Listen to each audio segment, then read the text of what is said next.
এই গণ অভ্যুত্থানের সাথে সম্পৃক্ত ছিল, যে যতটুকু সামর্থ্য আছে।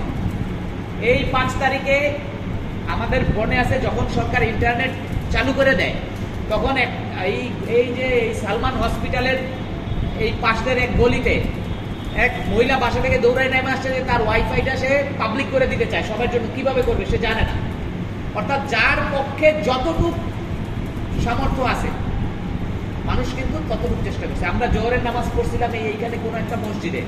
আমি জোহরের নামাজ পড়া বের হওয়ার পরে একজন খুব বয়স্ক মানুষ, 70-75 বছর বয়স হবে, হাঁটতে পারতেছে না, লাঠি টেনে, উনি জড়ায় ধরে কেঁদে দিছে, বলতেছে যে বাবা তোমরা আমাদেরকে মাফ করে দাও, আমরা তো বয়সের কারণে যাইতে পারতেছি না। আপনি চিন্তা করেন যে মানুষের স্পৃহাটা কি ছিল। একজন 75 বছরের বৃদ্ধ, সে শুধুমাত্র বয়সের কারণে আমাদের তরুণদের কাছে সে মাফ চাইতেছে। সে ভাবতেছে যে আমরা বোধহয় থাইকা অনেক উপকার করতেছি দেশে, সেই উপকারটা সে করতে পারতেছে না।